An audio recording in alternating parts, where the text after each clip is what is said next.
తీసినప్పుడు first movie నాకు around 4 crores అయింది. ఇవాళ మారిపోయింది. ఆ క్రెడెన్షియల్స్ అన్నీ పెరిగిపోయినాయి.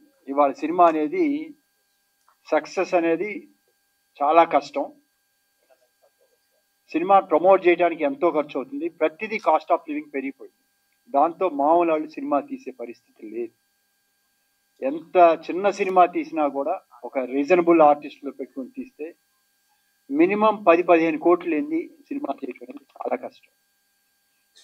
ఇక్కడ ఫస్ట్ ఎవరు ఛాన్స్ ఇవ్వరు పాత రోజుల్లాగా. ఎందుకంటే థియేటర్స్ కూడా జనాలు రాట్లా.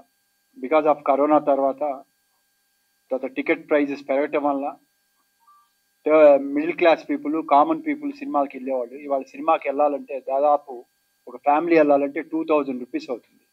వాళ్ళ సేవింగ్స్లో ఎన్ని సినిమాలు చూస్తారు? సో కాబట్టి అట్ ద సేమ్ టైం వీళ్ళకి దొరికిన ఒకే ఒక అడ్వాంటేజ్ ఏంటంటే వాళ్ళ social media, number of channels, యూట్యూబ్లో మీరు జస్ట్ రిలీజ్ చేసినా లేకపోతే బైట్స్ రిలీజ్ చేసినా కూడా ఒక్కసారి జనంలోకి వెళ్ళిందంటే నచ్చితే వచ్చేస్తున్నారు. అది ఇవాళ ఉన్న అడ్వాంటేజ్.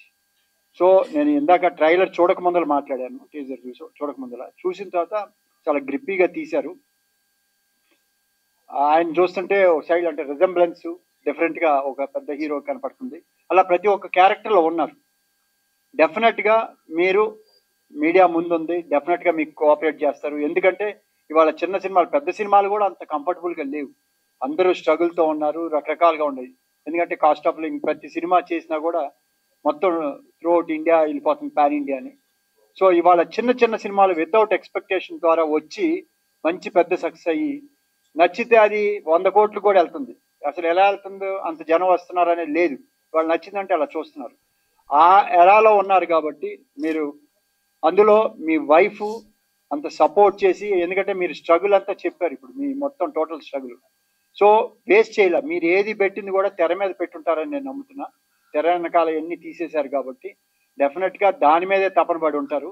ఇంకొక సజెషన్ కూడా ఇస్తాను నేను, మీ ట్రైలర్స్ మీద చూడలేదు కాబట్టి మీరు ఏదైనా సరే ఫైనల్ వెళ్ళేటప్పుడు చూసుకొని 1-2 సార్లు చూసుకొని ఎగ్జాక్ట్లీ ఆ చిన్న అంటే ఒక పెద్ద మ్యాటర్ని ఒక 30 సెకండ్స్లో 25-40 సెకండ్స్లో చూస్తే జనం అట్రాక్ట్ అవుతారు.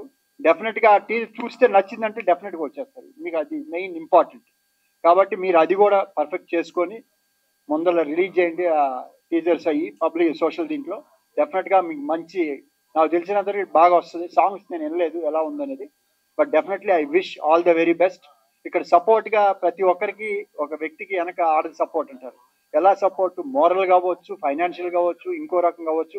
కష్టంలో ఉన్నప్పుడైనా సరే ఇంటికి వచ్చినప్పుడు ఏం పర్వాలేదని ధైర్యం చెప్పేవాళ్ళు చాలా తక్కువ మంది ఉంటారు, తిట్టేవాళ్ళు ఎక్కువ మంది ఉంటారు. లక్కీగా మీకు అటువంటి వైఫ్ దొరికింది, మీరు సపోర్ట్ చేసింది. జనంలో మీరు ఎక్కడ పల్సన్ అవ్వకూడదు, నా హస్బెండ్ వాళ్ళని స్ట్రగుల్ అని తను ఫీల్ అయింది. అంటే ఒక ఆదిశక్తి లాగా అంటే తన ఫీలింగ్, తను ఎలా అయినా సరే తన హస్బెండ్ని, అంటే భార్యాభర్తలు అనేది మహావిష్ణువు, లక్ష్మీదేవి, శివుడు, పార్వతి అలానే ఆ మనసులో ప్రతి ఒక్కరిలో కూడా దేవుడు ఇక్కడే ఉంటాడు. మనం ఎక్కడెక్కడో తిరుగుతూ ఉంటాం. ఆయన వెళ్ళి